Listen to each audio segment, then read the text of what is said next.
Saya Hodijah Makarim. Assalamualaikum warahmatullahi wabarakatuh. Saya Hodijah Makarim. Topik kita kali ini adalah inspirasi judul tesis pemberdayaan masyarakat. Teman-teman mahasiswa, di dalam kita menyusun tesis itu ada banyak topik. Di antaranya adalah tentang pemberdayaan. Nah, kalau kita lihat asal katanya daya ya. Jadi kalau ditambah dengan berdaya berarti memiliki daya. Daya itu adalah kekuatan. Ya. Kemudian kalau disebut berdaya berarti memiliki kekuatan. Jadi, pemberdayaan adalah membuat seseorang menjadi berdaya, mempunyai kekuatan. Pemberdayaan masyarakat itu merupakan upaya atau usaha menjadikan masyarakat berdaya dan mandiri. Artinya berdaya dan mandiri ini adalah mampu berdiri di atas kakinya sendiri, gitu ya. Saya ulangi, pemberdayaan masyarakat maksudnya adalah merupakan upaya menjadikan masyarakat berdaya dan mandiri, mampu berdiri di atas kakinya sendiri. Nah, bicara tentang pemberdayaan masyarakat ini, kalau saya jelaskan tadi di opening, intinya adalah pemberdayaan masyarakat mengubah perilaku masyarakat ke arah yang lebih baik ya dari kondisi semula sehingga kualitas dan kesejahteraan hidupnya dapat meningkat. Jadi kalau kita garis bawahi di sini adalah perilaku ya, perilaku masyarakat dari perilaku lama diubah menjadi perilaku baru ya, yang tujuannya adalah ke arah yang lebih baik ya, ke arah peningkatan sehingga kualitas dan kesejahteraan hidupnya dapat meningkat. Apa yang ingin ditingkatkan dari proses pemberdayaan masyarakat adalah kesejahteraan ya. Kesejahteraan hidup masyarakat itu meningkat. Jadi ukurannya perilaku masyarakat dirubah dari perilaku lama menjadi perilaku baru yang lebih berkualitas supaya hidupnya lebih sejahtera dari kondisi semula.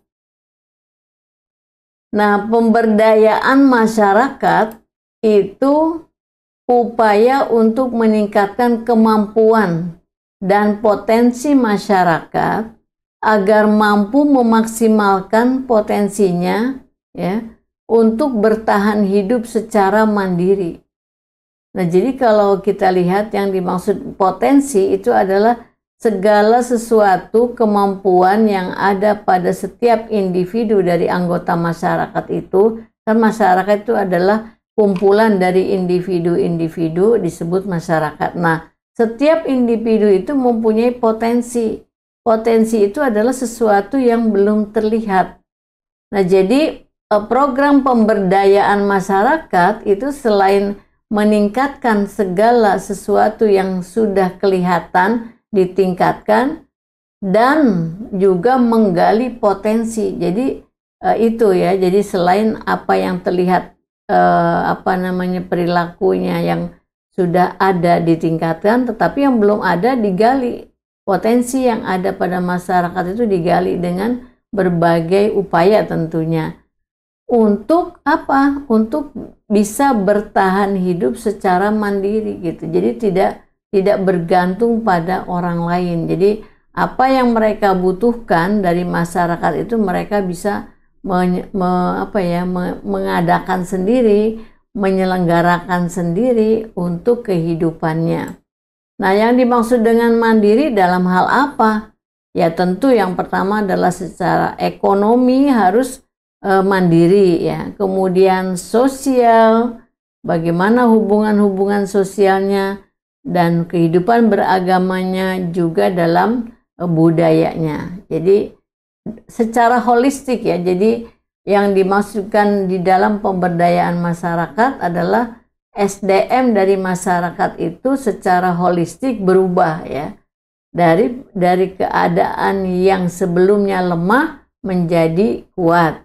Kalau yang sudah kuat lebih kuat lagi, kayak gitu ya, seperti itu. Jadi semuanya harus berubah ke arah yang lebih baik ekonomi, sosial, agama, dan budaya. Nah, fokus dari pengembangan masyarakat, fokus dari pemberdayaan masyarakat yaitu mendapatkan masyarakat sebagai subjek. Jadi dalam hal ini subjek bukan sebagai objek. Jadi mendapatkan masyarakat sebagai subjek dalam lingkungan tempat tinggalnya. Itu fokusnya. Prinsip dari pemberdayaan masyarakat yaitu kesetaraan. Jadi prinsip kesetaraan. Kedua, partisipatif. Jadi di dalam penyelenggaraannya, tingkat partisipasi masyarakat itu harus diperhatikan di dalam kita membuat program pemberdayaan masyarakat. Jadi partisipasinya harus tinggi gitu. Jadi kalau yang masih rendah, diupayakan bagaimana partisipasi masyarakat di dalam program pemberdayaan itu harus dibuat ke arah yang lebih tinggi supaya masyarakat itu mempunyai motivasi untuk merubah perilakunya, yang perilaku yang lama menjadi perilaku baru. Dan yang ketiga itu adalah prinsipnya yaitu swadaya. Dan yang keempat, keberlanjutan. Jadi semua program pemberdayaan masyarakat yang sudah direncanakan itu harus dipikirkan untuk keberlanjutannya. Jadi tidak merupakan program yang sesaat ya, bukan program dadakan kemudian sesaat selesai, bukan seperti itu. Jadi program pemberdayaan masyarakat dibuatlah program itu supaya terjadi keberlanjutan. Jadi ketika para inovator atau orang-orang yang membuat program, apakah itu penyuluh misalnya ya, kemudian melakukan proses pemberdayaan masyarakat, ketika mereka keluar dari satu desa, katakanlah gitu ya, itu masyarakat harus terus berlanjut ya, menyelenggarakan berbagai kegiatan yang terkait pemberdayaan dirinya gitu, untuk menjadi kuat ya, untuk menjadi mandiri baik secara ekonomi, sosial, agama, dan budaya. Jadi ini yang keempat penting banget nih, jangan sampai program pemberdayaan masyarakat itu hanya sesaat.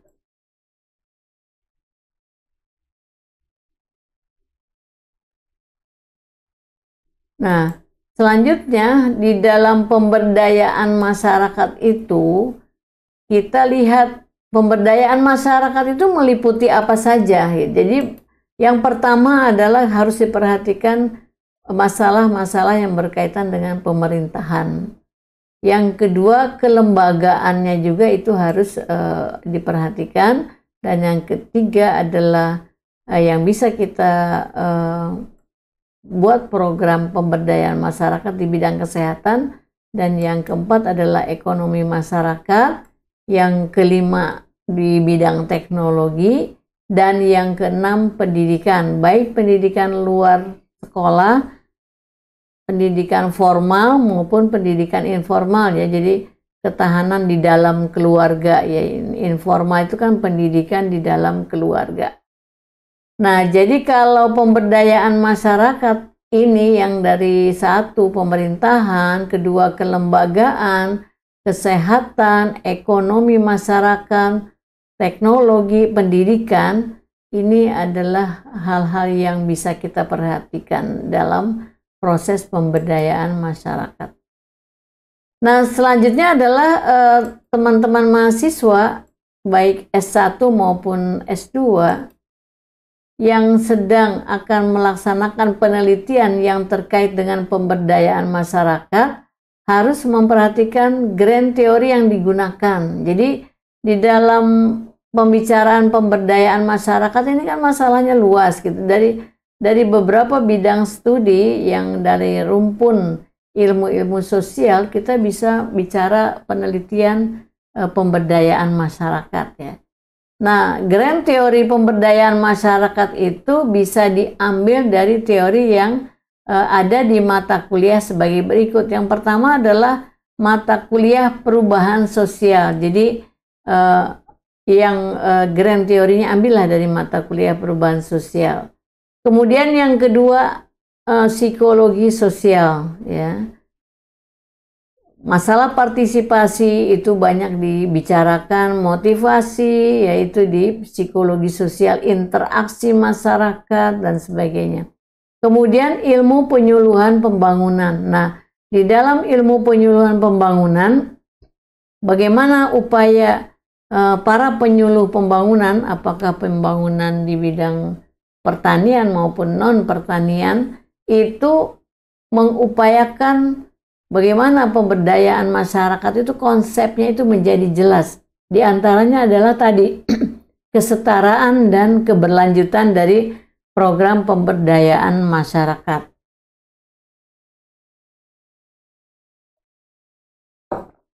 Jadi kalau kita bicara ilmu penyuluhan pembangunan, salah satunya adalah yang harus menjadi perhatian, penyuluhnya itu juga harus memiliki kompetensi yang tinggi di dalam pelaksanaan pemberdayaan masyarakat. Jadi kita bisa ambil grand teorinya dari ilmu penyuluhan pembangunan.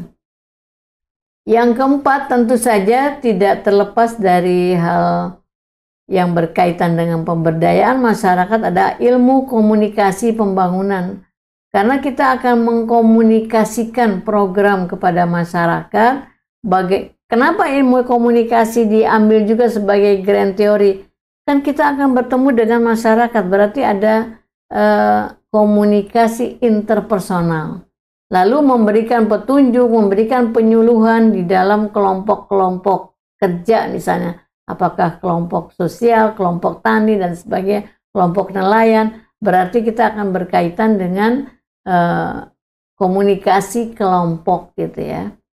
Nah, persepsi interpersonal juga itu di dalam ilmu komunikasi pembangunan itu dibahas ya. Jadi makanya grand teori dari rumpun ilmu komunikasi pembangunan bisa dipelajari tergantung topik penelitiannya apa, nanti ambil dari masing-masing mata kuliah ini ya. Jadi ada teori-teorinya. Kemudian yang kelima adalah pengembangan masyarakat. Dan yang keenam, ilmu-ilmu lain yang relevan, jadi dengan proses pemberdayaan masyarakat itu sendiri. Ya, jadi saya ulangi, perubahan sosial, psikologi sosial, ilmu penyuluhan pembangunan, ilmu komunikasi pembangunan, pengembangan masyarakat, dan ilmu-ilmu lain yang relevan dengan topik penelitian dari teman-teman mahasiswa yang diangkat ya dalam proses pemberdayaan masyarakat itu. Nah, dari yang saya sampaikan ini bisa jadi menjadi multidisiplin atau interdisiplin. Jadi tidak satu atau dua, tapi dalam variabel tertentu menggunakan teori apa gitu ya. Ini garis besarnya saja sebagai petunjuk umum kepada teman-teman mahasiswa yang akan mencari grand teorinya ya. Nah, di dalam pemberdayaan masyarakat ada 4 langkah yang kita tempuh. Yang pertama adalah tentu saja identifikasi masalah. Ini penting karena jangan sampai kita melakukan proses pemberdayaan masyarakat, tetapi sesungguhnya apa yang kita lakukan itu tidak tepat. Jadi nanti programnya yang disusun tidak tepat kalau kita salah mengidentifikasi. Yang kedua adalah merencanakan program pemberdayaan masyarakat dengan baik ya, terstruktur. Yang ketiga, pelaksanaan program pemberdayaan masyarakat. Dan yang keempat, evaluasi program. Jadi pada saat kita melaksanakan program, selesai program, maka kita lakukan evaluasi program. Apabila terjadi kekeliruan, kekurangan, itu bisa kita perbaiki. Nah, di mana salahnya?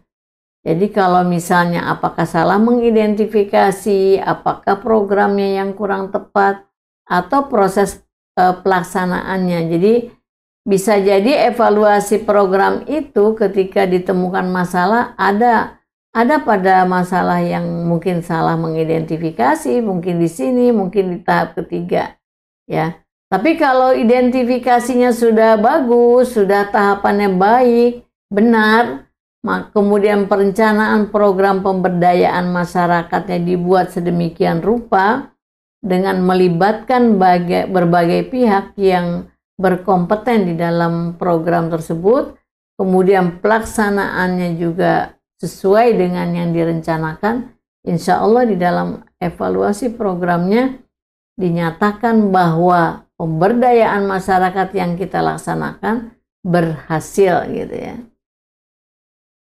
Nah, kemudian di dalam, kalau kita lihat proses pemberdayaan masyarakat menurut Lipit ya, itu pertama adalah harus disadarkan dulu.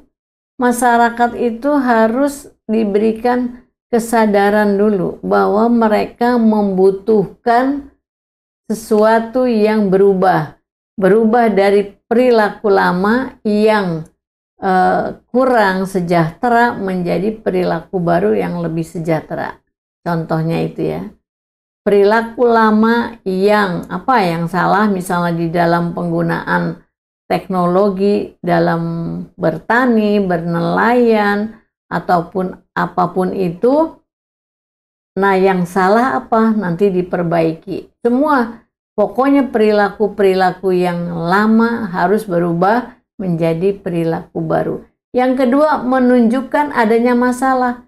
Jadi kita yang, kalau masyarakat tidak tahu kesalahannya di mana, maka para penyuluh dalam hal ini, orang-orang tenaga yang melakukan pemberdayaan masyarakat, menunjukkan ini loh, kami menemukan adanya masalah ini, gitu ya.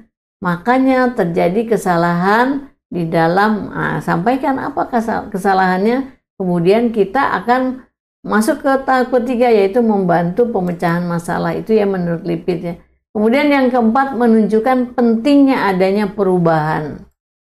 Nah, jadi itu.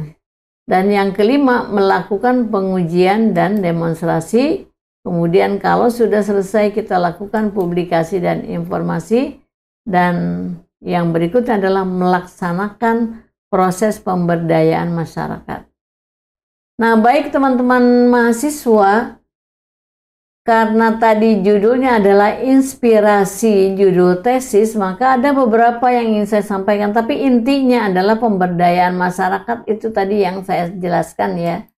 Nah, kalau misalnya mau merumuskan judul gitu ya.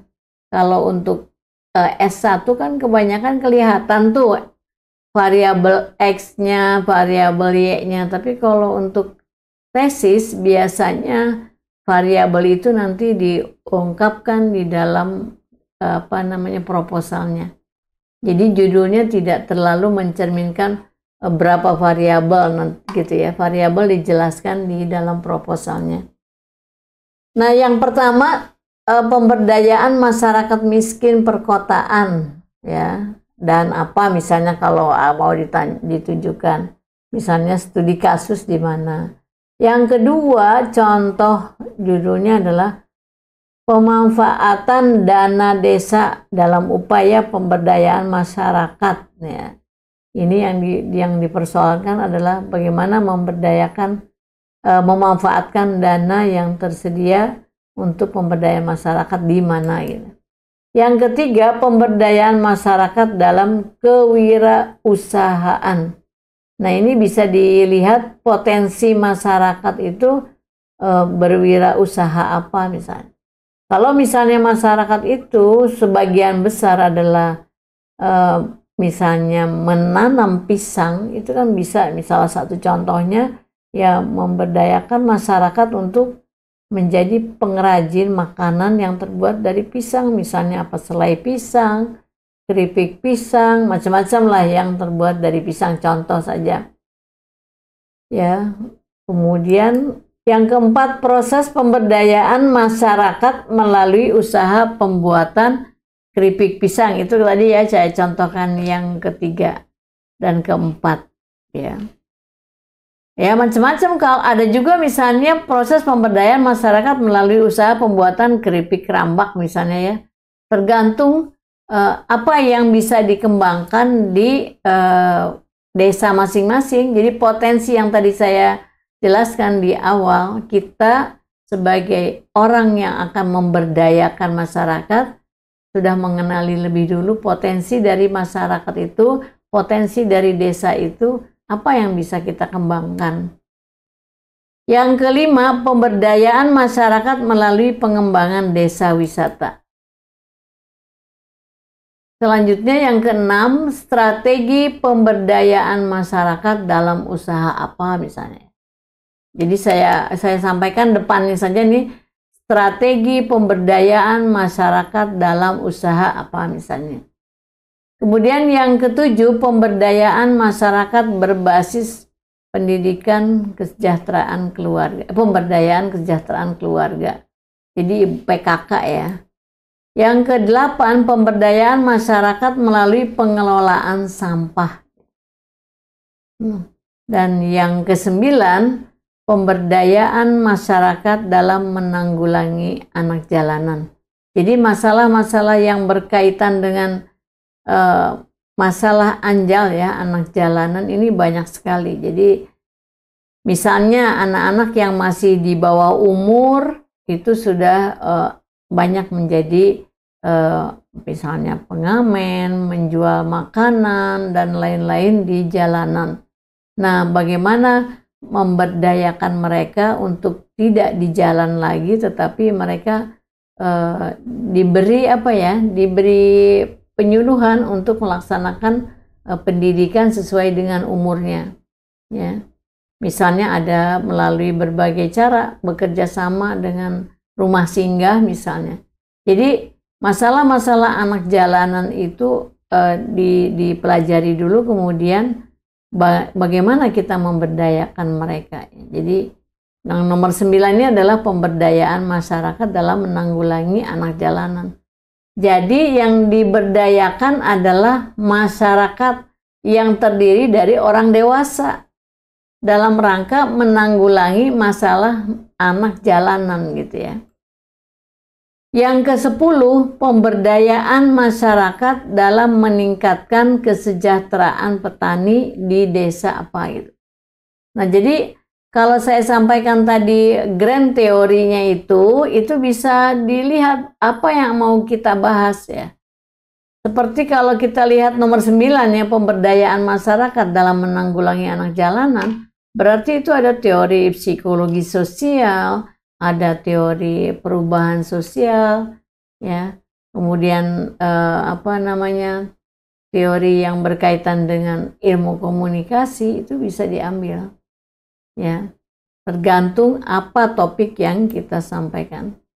Demikian teman-teman mahasiswa. Assalamualaikum warahmatullahi wabarakatuh.